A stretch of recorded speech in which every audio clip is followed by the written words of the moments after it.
Bienvenidos de regreso a la Central de Informaciones. Vamos a presentar a nuestro entrevistado esta mañana, Miguel Ángel Rodríguez Mackey. Él es internacionalista.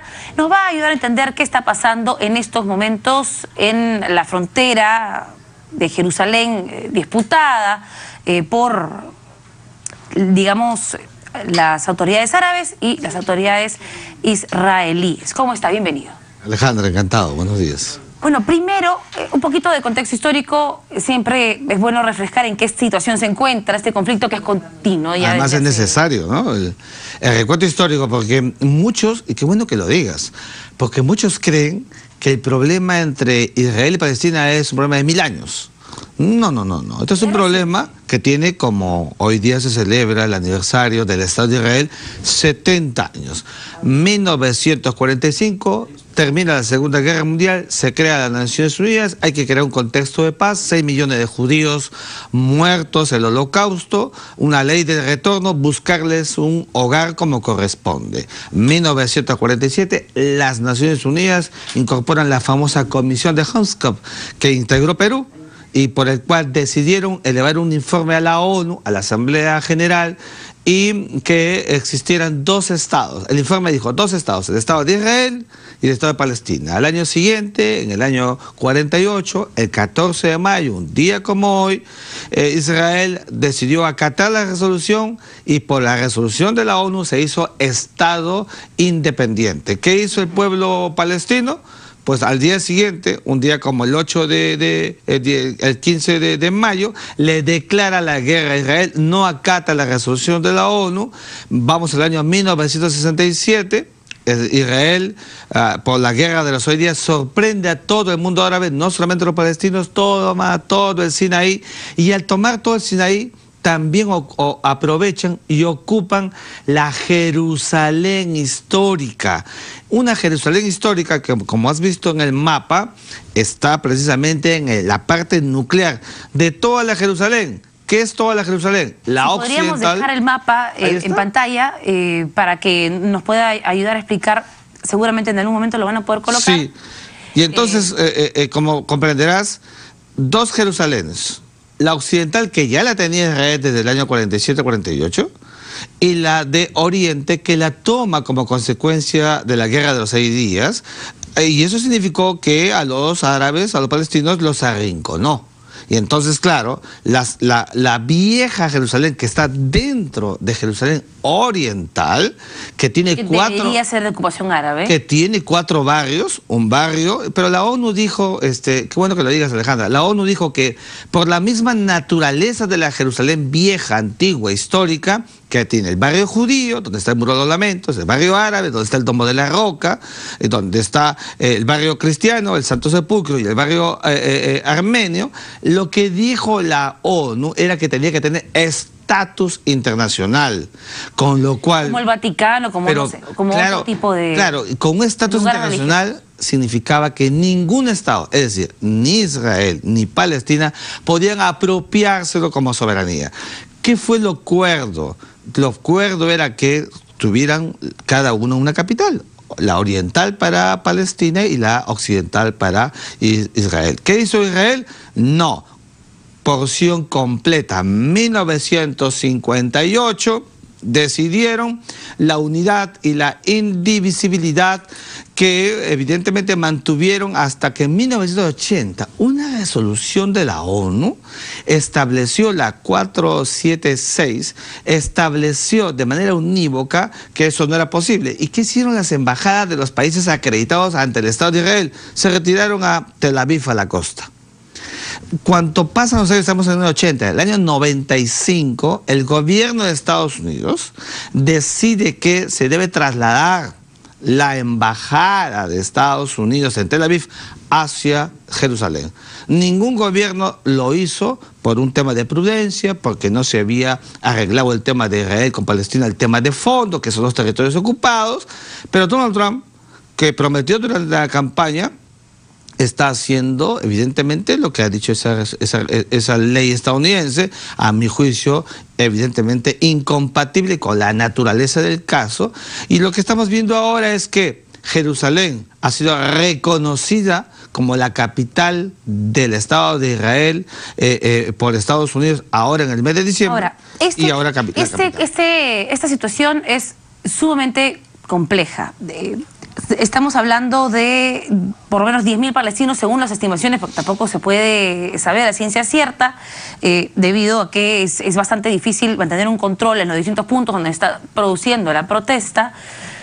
Camino a la frontera, a esta línea verde que es tierra de nadie, se produce pues un enfrentamiento con las autoridades israelíes y comienzan a disparar. ¿Qué opinión tiene la comunidad internacional sobre este tipo de acciones? ¿Está regulado? Alejandra, de condena total. Déjame decirte, yo he estado en Jerusalén. Hemos visto, cuando fui a estudiar justamente el problema del conflicto, estamos en la cancha y en el pleno intifada. Y lo que hubo en esa época, el día de hoy se vuelve a repetir. Mira, como 40 y tantos muertos. Es decir, una reacción represiva por parte de Israel que tiene todo el ungimiento y el espaldarazo de Estados Unidos frente a un pueblo palestino que lo único que está buscando es retorno con, evidentemente, recuperación de tierra, territorios ocupados por la guerra del 67. ¿Qué significa esto?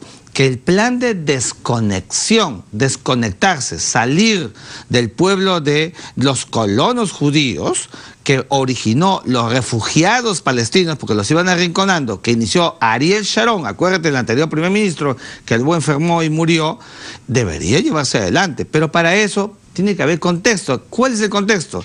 Interlocutores varios no tienen, pues, porque fueron Isaac Rabin por Israel y Yasser Arafat por Palestina, que casi llegan al acuerdo, acuérdate, en Camp David. No se logró. Y entonces ahí está el gran problema.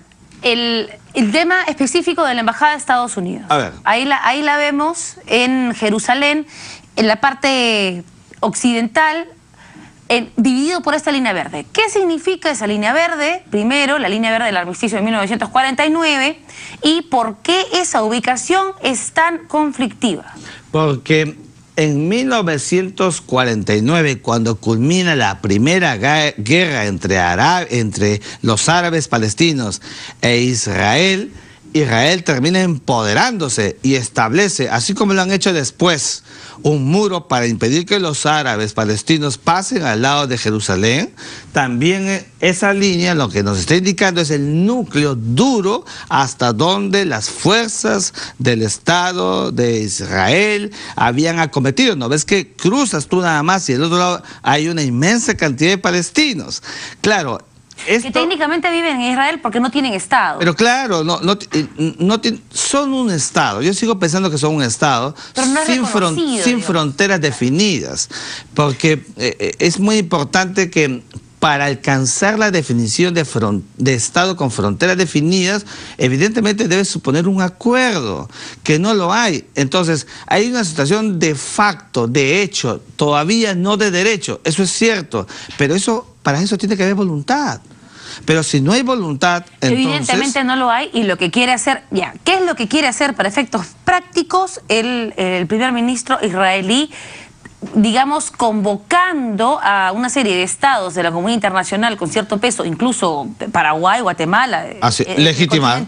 Legitimación de una acción siguiendo a Estados Unidos casi como corderitos, que no corresponde a las relaciones internacionales. Los estados son soberanos, siguiendo a Estados Unidos para legitimar el proceso, y con lo cual Estados Unidos va a decir, no soy solamente yo, es también parte de la comunidad internacional que está entendiendo y asumiendo la postura. ¿Y qué es lo que legitima esta decisión? Bueno, lo que quiero decirte es que quiere legitimar, o sea, quiere decir que lo que hace Estados Unidos tiene respaldo por otros países.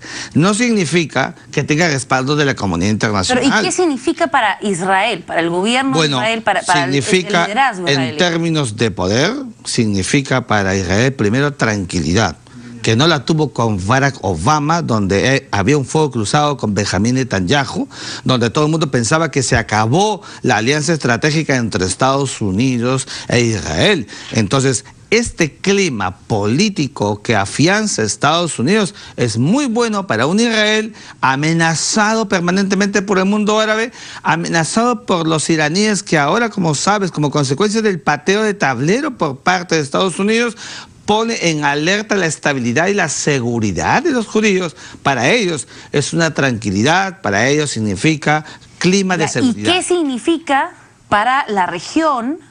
A ver, ya estamos viendo las protestas, no creo que se vayan a detener ahora, seguramente esto va a ser de largo aliento.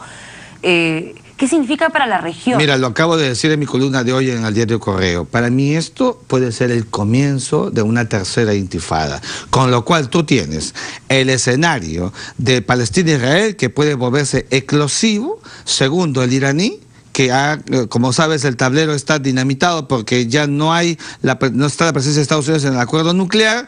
Tienes incluso la propia porción del Líbano, que está al norte de Israel, que como sabes en su momento fue ocupada por Israel. Entonces hay evidentemente una fase que puede exponenciar más el clima de carácter conflictual que se vive en el Medio Oriente y en el que, perdóname, en los últimos años hemos estado solamente focalizados en el tema sirio. Y políticamente, ¿en qué puede beneficiar a Donald Trump tomar ese tipo de iniciativas que reavivan conflictos en el Medio Oriente, donde supuestamente Estados Unidos ya no estaba? Yo te agradezco la pregunta, como siempre, inteligente que haces, Alejandra. Dos cosas. Primero, capacidad de reacción geopolítica de Estados Unidos de un Medio Oriente que estaba perdiendo, evidentemente por el influjo de una Rusia empoderada como consecuencia de haber apoyado a Bashar al-Assad en Siria,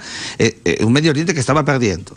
Y en segundo lugar, evidentemente, siempre lo que justifica el ingreso de Estados Unidos en el Medio Oriente es recursos, petróleo. Estados Unidos quiere tener dominio, no quiere que nadie tenga una presencia menos de carácter nuclearizada como Irán, y entonces con un control digitalizado. Tiene Egipto hace más de 30 años, tiene Jordania lo mismo, a Irak sacó a Saddam Hussein, Siria es lo que está pendiente, y un Irán que empezaba a controlar, se le quiere ir de las manos. Entonces Estados Unidos impone reglas a su manera para no perder esta ratio de acción que es parte de la política tradicional estadounidense en el Medio Oriente y como en cualquier otro estrago. Por eso vas a ver la reunión. Para terminar, entonces en ese contexto, digamos, la comunidad internacional obviamente rechaza este tipo de medidas en su conjunto, pero para efectos prácticos y en frío, ¿esta es una movida acertada por parte de Estados Unidos o por parte de Donald Trump? No, yo no creo que sea acertado, porque comprenderás que la semana pasada en la Franja de Gaza 40 muertos y hoy 40 más, nunca puede ser acertado. Aquí lo que estamos viendo es una acción de la intolerancia, de una política internacional digitalizada por el lobismo judío estadounidense de siempre, hay que decirlo. Creo que Israel tiene derecho a vivir en paz, tiene derecho a que los terroristas no crucen y tiren bombas, tiene derecho, pero también tiene la obligación de desocupar lo que no le pertenece. Solamente así habrá un clima de paz. No es un tema religioso, porque las religiones pueden convivir, como te dije, pasa. Es un tema geopolítico y de política internacional y no de religión. Muchísimas gracias, siempre muy acertados análisis, ayudándonos a comprender esta situación complicada que se ha desatado en Israel y en Jerusalén específicamente al tomar la decisión Estados Unidos de mudar su embajada de Tel Aviv a un territorio en disputa. Vamos a hacer una pausa en la central de informaciones, ya regresamos.